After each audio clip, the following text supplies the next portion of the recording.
Today, a Mercedes-Benz logo is a small silver promise that you've made it. It sits on hoods, on handbags, on the occasional oversized belt buckle worn by a man who peaked in 2009. It is, by most measures, one of the most valuable brand symbols on earth. The man who put that name on a car never lived to see it become one. In fact, for most of his life, the smart money in his hometown was betting he'd die broke, laugh out of a machine shop, married to a woman who'd wasted her dowry believing in him. He was 2 years old when his father, a train driver, died of pneumonia and left the family with essentially nothing. No safety net, no trust fund, just a widow, a small apartment, and a boy who wouldn't stop taking things apart to see how they worked. This is a story of how that boy built the automobile and how the money to do it came, of all places, from his wife's dowry, spent without his permission, on a business his own investors were quietly trying to shut down. Karlsruhe, Germany, 1846. Karl Benz, his father, collapses on a job and dies within days. Karl is 2 years old, which means his entire memory of having a father amounts to nothing at all, just a name, and a mother who now has to raise him alone on whatever a widow could scrape together in the 1840s, which was not much. We don't have money for new textbooks. He can use his father's old ones.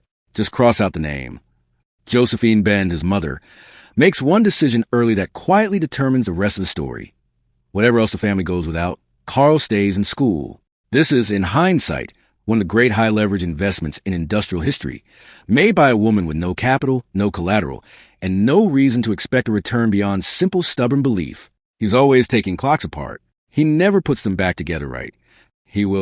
Karl grows up fascinated by anything mechanical. Watches, locomotives, bicycles, the way other kids his age were fascinated by absolutely nothing productive whatsoever. By 9, he's enrolled at a school for the scientifically gifted. By 15, he's at Karlsruhe's Polytechnic Institute, studying mechanical engineering, which for a poor kid in 19th century Germany is roughly equivalent to winning a lottery you didn't know you'd entered, using a ticket your mother bought with money she didn't have. He graduates in 1864 at 19. He has an engineering degree, a head full of ideas about a horseless carriage, and almost no capital whatsoever, which in the business world is a bit like having a fantastic recipe and no kitchen. For the next several years, Benz does what a lot of brilliant broke people do. He works for other people, quietly resents it, and starts a business that immediately struggles. The partnership with Ritter isn't working. He's not putting in the capital he promised. So what do we do? I genuinely don't know. His first company nearly collapses before it produces anything at all. The lesson Benz learns early and repeats for basically his entire career is that having a brilliant idea and having enough money to build it are two completely unrelated skill sets, and he was only ever good at one of them. Enter Bertha Ringer, Benz's fiancée, and, as it turns out, the actual financial architect of the automobile, a fact that gets left off most hood ornaments. When Benz's business partnership falls apart and the company is on the verge of being liquidated, Bertha does something that would get a modern financial advisor fired on the spot. She uses her own dowry, money set aside for her marriage, her security, her entire financial future, to buy out Benz's failing business partner. You want to invest your dowry into a company that currently makes almost nothing and might not survive a year? Yes. Based on what exactly? Based on him. This is, by any conventional standard, an insane investment decision. There's no product yet. There's no market. There's a man with a workshop, some engine parts, and a theory that you could power a vehicle without a horse attached to it. An idea most respectable people in Mannheim considered somewhere between impractical and possibly a symptom of a nervous condition. Benz keeps working. Money stays tight. The workshop keeps producing prototypes that mostly don't work, which is a phase of invention nobody puts in a museum exhibit, because several years of expensive failure doesn't fit neatly under a glass case. Did it start? Sort of. What does sort of mean? It made a noise and then several other noises, and then it stopped making noises. In 1885, after years of exactly this kind of frustration, Benz finally builds something that works. A 3-wheeled vehicle powered by a single-cylinder internal combustion engine. He patents it in January 1886. This document, quietly, unglamorously, is considered the birth certificate of the modern automobile. Nobody throws a parade. Mostly, people in Mannheim look at a man puttering down the street in a strange 3-wheel contraption and assume he's either an eccentric or a public menace, occasionally both in the same afternoon. What in God's name is that? He says it's a horseless carriage. Horses are going to be very confused. Here's the part of the story where Bertha Benz stops being a financial backer and becomes, without a marketing budget, a marketing department. By 1888, Karl has a working automobile and almost no customers. Nobody trusts the thing. It's loud, it's temperamental, and it breaks down with the enthusiasm of a machine that resents being invented. Public opinion, generously summarized, is that the horseless carriage is a novelty destined to embarrass everyone involved in its creation. Bertha decides the problem isn't the invention. It's that nobody has actually seen it survive a real trip. So one morning, without telling her husband, genuinely, without telling him, she takes the car, takes their 2 teenage sons, and drives roughly 65 miles from Mannheim to Pforzheim to visit her mother. This is, by the standards of 1888, the automotive equivalent of announcing you're going to walk to the moon for brunch. The trip does not go smoothly, in a specific way that pioneering trips never do. The fuel, a type of cleaning solvent used at the time, because gas stations do not exist yet as a concept, runs low, and Bertha has to buy more from a pharmacy along the way, making that particular shop, quite literally, the world's first gas station, entirely by accident. A fuel line clogs. She clears it using her hat pin. The brakes were down from the mountainous terrain, so she has a local shoemaker nail leather onto brake blocks, inventing, again completely by accident, the world's first brake pads. Something's wrong with the brakes. Do you have any leather? I'm a shoemaker. Yes. Perfect. She arrives in Pforzheim, sends her husband a telegram to confirm they made it, and drives home a few days later. The stunt, unauthorized, uninsured, and undertaken entirely on Bertha's own initiative, becomes the single most effective piece of advertising the automobile industry ever produced without meaning to. Word spreads that the horseless carriage isn't a novelty. It's a machine that can actually go somewhere and come back. Orders start trickling in. Then they stop trickling. Benz's company grows through the 1890s and becomes, for a while, the largest automobile manufacturer in the world. A genuinely remarkable outcome for a man who started with a failing workshop, a widowed mother's stubborn faith, and a wife's stolen dowry. But the story of the name Mercedes has almost nothing to do with Karl Benz personally, which is its own kind of dark comedy. The man builds a machine, and someone else's daughter gets the naming rights. A wealthy Austrian businessman and automobile enthusiast named Emil Jelinek starts racing and selling cars from a rival company, Daimler, run by Gottlieb Daimler, a man Karl Benz has never actually met despite them working on remarkably similar problems. In the same country, at roughly the same time for years. Jelinek requests a new, faster line of Daimler cars and asks that they be named after his daughter. Her name? Mercedes. Fine, Mercedes it is. Nobody in this exchange asks Karl Benz's opinion, because Karl Benz's company and Daimler's company are, at this point, still separate competitors.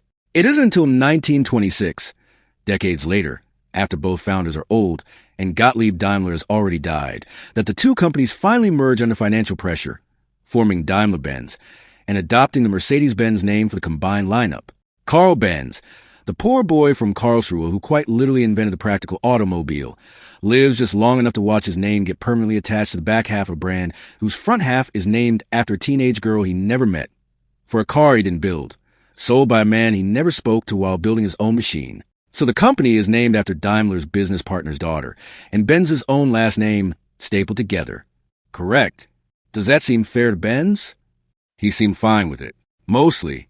Possibly not entirely. Long before he dies, Benz has already started quietly stepping back from the thing he built. In 1903, after years of disagreements with his own board over the company's direction, the men running the money side wanted faster, flashier, more aggressive expansion, and Benz, ever the engineer, wanted the cars to actually work first. He resigns from design leadership entirely. The man who invented the automobile gets, in effect, voted out of shaping how his own invention should evolve. They want to race. I want to build something that doesn't fall apart at 40 miles an hour. The board disagrees. The board doesn't have to drive it. He doesn't disappear, though. In 1906, Ben starts an entirely new venture with his wife and two of his sons, a smaller, family-run company called C. Ben Sohn, built quietly in Ladenburg, away from the boardroom politics of the company that still carried his name. It's a strange kind of second act. The founder of the automobile, semi-retired, building cars again from something closer to a garage, with his own children, as though returning to exactly the scale he'd started at 50 years earlier. By 1912, even that chapter closes. He hands the family company fully over to his sons, Eugen and Richard, and steps back almost entirely from day-to-day business. He spends his later years in Ladenburg, watching an industry he started to get taken over by people with considerably more capital, considerably more aggression, and considerably less interest in doing things the careful, methodical way he always had. Then, in 1926, the merger happens. Benz's company and Daimler's, forced together not out of some grand shared vision, but largely out of financial necessity. Post-war Germany is economically brutal. Hyperinflation has gutted the value of the mark to the point where people are reportedly burning banknotes for heat because the paper is worth less than firewood. Two competing automobile manufacturers, each proud, each independently founded, each convinced for decades that the other was essentially a rival to be outlasted, finally look at their books and admit that neither one can survive alone anymore. Karl Benz is 82 years old when this happens. Gottlieb Daimler, the man whose name is now permanently welded to his own, has been dead for 26 years and never got to see the merger or argue about it, or find out that a teenage girl's name would end up in front of his own on every car sold under combined brand. Benz dies 3 years later, in 1929, at 84 from a bronchoinflammation at home in Ladenburg. He lives just long enough to see the automobile stop being a curiosity people gawked in the street and start being a thing reorganizing the entire physical geography of the modern world. New roads, new suburbs, new economies built entirely around oil and internal combustion, none of which existed in any recognizable form when he filed his patent 43 years earlier. He does not live to see the Great Depression arrive later that same year, which, depending on your view of financial timing, may be the single luckiest piece of timing in this entire story. He never becomes one of the ultra-wealthy industrialists of his era. He isn't a Rockefeller. He isn't a Carnegie. He doesn't die owning half of an industry the way some of his American contemporaries managed to. Most of what he earns over his lifetime goes straight back into the company, into research, into failed prototypes, into keeping the business alive through years when the obviously smart financial move would have been to shut it down quietly and go work for somebody else's peril. He is, by the standards of the industrial titans of his era, a comparatively modest man who happened to invent something enormous. The real return on investment in this story was never really measured in what Karl Benz personally banked.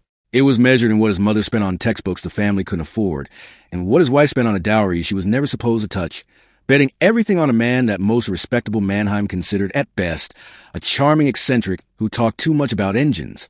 Would you invest your entire life savings, the money that's supposed to be your security, your future, your safety net if everything else goes wrong, in an untested machine that regularly explodes, built by a man with no capital, no track record, and a business partner who already tried to walk away once? Depends. Is his mother the type who keeps a child in school through actual poverty because she simply decided he's worth it?